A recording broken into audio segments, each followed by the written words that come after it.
নমস্কার, আমি অভিজিৎ। আমার চ্যানেলে আপনার স্বাগত। আজকে আমি আলোচনা করব এক মজার বিষয় নিয়ে।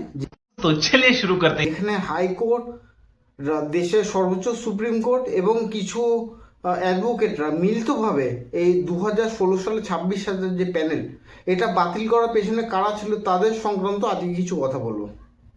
2016 সালে 26,000 প্যানেল ক্যান্সেল করার পেছনে যাদের নামটা উঠে ওঠে, সেই একটা নাম হচ্ছে লক্ষ্মী টুঙ্গা, যিনি একটা গ্রুপ ডি কর্মচারী ছিলেন, যার মামলা করার পরিপ্রেক্ষিতে রাজ্যের মানে সব থেকে বড় যারা উকিল আছে, মানে একজন হচ্ছে বর্তমানে মোহাম্মদ শামীম যিনি ছিলেন, এছাড়া আমাদের বিকাশবাবু যিনি আছেন, তার করা মামলার ভিত্তিতে রাজ্যের হাইকোর্ট এবং দেশের সর্বোচ্চ প্রধান বিচারালয় সুপ্রিম কোর্ট একটা এই মামলায় রায়দান পরিপ্রেক্ষিতে পুরো প্যানেল ক্যান্সেল করে দিয়ে সকল প্রার্থীদের যোগ্য অযোগ্য মিলে সকলকে রাস্তায় বসিয়ে দিয়েছে।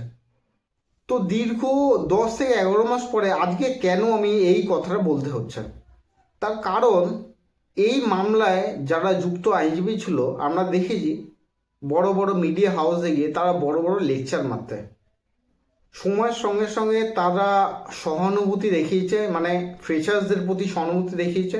এছাড়া যারা যোগ্য ক্যান্ডিডেট তাদের প্রতি তো কিছুই তাদের দায়িত্ব বর্তায় না, এবং যারা অযোগ্যদের বাদ দেওয়ার একটা বারবার শ্রেয় তারা বিভিন্ন মিডিয়ার মাধ্যমে নিয়েছে, এবং মিডিয়া এসে চিৎকার করে করে বলেছে লক্ষ্মী টুঙ্গা আর শাহাবুদ্দিন মামলার এই ব্যাপারটা খুলে বলেছে। সেখানে যারা যোগ্য ছিল তারা প্রথম দিন থেকেই তাদের সঙ্গে ছিল, এটা আমার বলতে কোনো দ্বিধা নেই। তার প্রথম দিন থেকেই সঙ্গে ছিল, তারাও নিজেরাও চাইতো যে এই সমস্ত যারা যারা উকিল আছে তারা অবশ্যই যারা অযোগ্য আছে অযোগ্যদের বাদ দিয়ে যোগ্যদের রেখে দেবে, তাতে আমাদের কোনো আপত্তি ছিল না। কিন্তু রাজনৈতিক স্বার্থসিদ্ধির জন্য এই সমস্ত যারা অ্যাডভোকেট আছে তারা কিছু টাকা পয়সার কাছে নিজেকে বিকিয়ে দিয়ে এই পুরো প্যানেলটাকে ক্যান্সেল করে দিয়েছে। 2016 সালের যে আপনার প্যানেল যেটা টেন্টেড লিস্ট প্রকাশ করেছে, মানে ওয়েটিং টেন্টেড লিস্ট প্রকাশ করেছে, যেটা ওয়েবসাইট থেকে আমি ক্রস ভেরিফাই করে দেখেছি, যেখানে লক্ষ্মী টুঙ্গা যিনি একজন টেন্টেড ছিল, এনার নামটা পুরো স্পষ্ট হয়ে উঠেছে।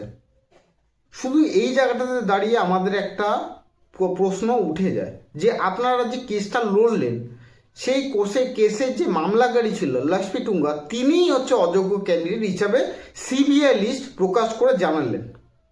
এছাড়া আরও যারা রয়েছে এই মামলাতে তাদের প্রত্যেকের নামেই অযোগ্য লিস্টে আছে।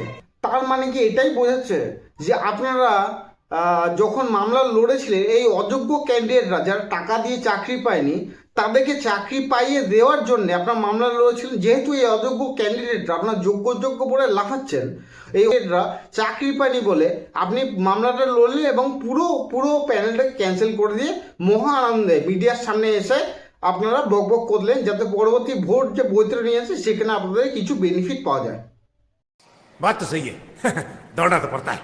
এবং সব থেকে বড় কথা, রাজ্যের হাইকোর্ট জাস্টিস বসাকের বেঞ্চ এবং রাজ্যের সুপ্রিম কোর্ট একবারও এটা পর্যন্ত খুলে দেখলো না যে এই যে লক্ষ্মী টুঙ্গা এবং তার সহযোগী যাদেরকে নিয়ে এই সমস্ত অসভ্য বর্বর যারা উকিল আছে, যারা মামলা লড়ছেন, অসভ্য বর্বর উকিলগুলো, তার মানে এই জায়গাতে দাঁড়িয়ে একটা প্রশ্ন স্পষ্ট হয়ে গেল যে এই 2016 সালে যে 26,000 প্যানেল বাতিল মামলা, এই মামলায় গোড়াতেই গলদ ছিল, এবং সবচেয়ে বড় কথা এই কেসের কোনো মেরিটই থাকে না।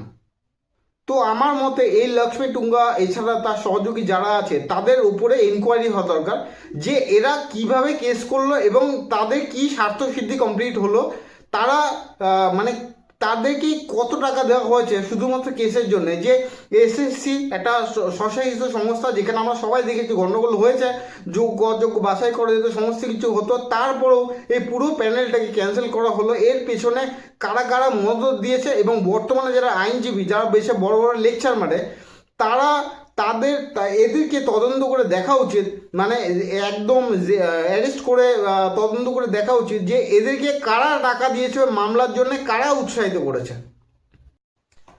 এবং একটা মজার বিষয় শুনুন, এই সমস্ত আইনজীবীরা যারা 2016 সালে 26 সালে শিক্ষক যারা ছিল, যারা যোগ্য শিক্ষক ছিল বা শিক্ষাকর্মী ছিল, তাদের শিক্ষাগত যোগ্যতা নিয়ে প্রশ্ন তুলছে এরা।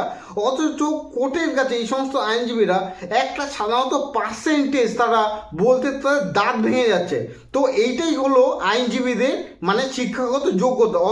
97 was your marks out of 115 in TET 2015. Yes. So how you calculate the percentage and tell us? Okay, because of that, kindly see, my lord, out of 90, I got 52.75%, then 100% is equal to 58%. That's the percentage, my lord. 52.75. That is 52.75 into 100 by Yes, 90. yes. That comes to 527.5 divided by 9. How much does it come? অঙ্ক জানি না বলে যাচ্ছি। 90. 2011 টা You also know mathematics. Yes, my lord, 52.75 into So, but 100. you should have done this homework at home. Yes, my lord, already I done 57. How much? Show us a calculator. 11 for 52.7. I just calculated. অথচ এরাই আবার প্রশ্ন তুলছে যে এই অযোগ্য candidate বা এই যারা যোগ্য ক্যান্ডিডেট আছে তাদেরকে অযোগ্য তকমা পাই দিয়ে আজকে অনেকে চাকরি খেয়ে নিল, তাদের যোগ্যতা নিয়ে এরাই প্রশ্ন তুলছে। তো আমার প্রশ্ন হলো যে আপনাদের যোগ্যতা কি আছে এদের উপর প্রশ্ন তোলার, যেখানে আপনি সাধারণত একটা নর্মাল একটা বাচ্চা ছিল পড়ে দেয় ক্লাস 5-এর, একটা পার্সেন্টেজ আপনি বলতে পারছেন না আপনার জাজের সামনে।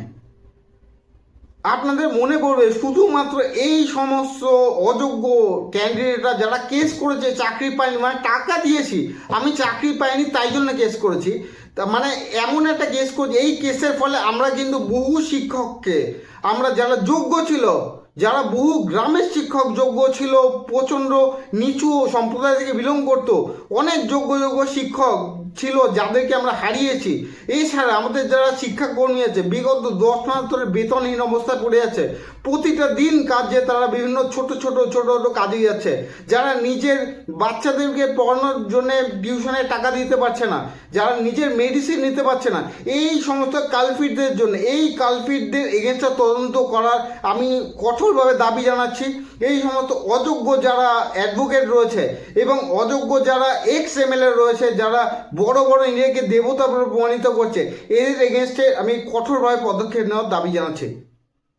এবং যারা এই চ্যানেলের বক্তব্যগুলো শুনছেন তারা প্রত্যেকে তাদের বক্তব্য যা আছে কমেন্টে লিখে শেয়ার করে দিন, যাতে আমাদের কথাগুলো প্রত্যেকটা মানুষ স্পষ্টভাবে শুনতে পারে এবং এই সমস্ত বিচার ব্যবস্থা যে কালপিটরা রয়েছে, যাদের জন্য বিচার ব্যবস্থা বদনাম হয়ে যাচ্ছে, আইনকে ভুল পথে চালিত করছে, এই সমস্ত কালপিটদের যথেষ্টভাবে সাজা দেওয়া হোক এবং শাস্তি দেওয়া হোক।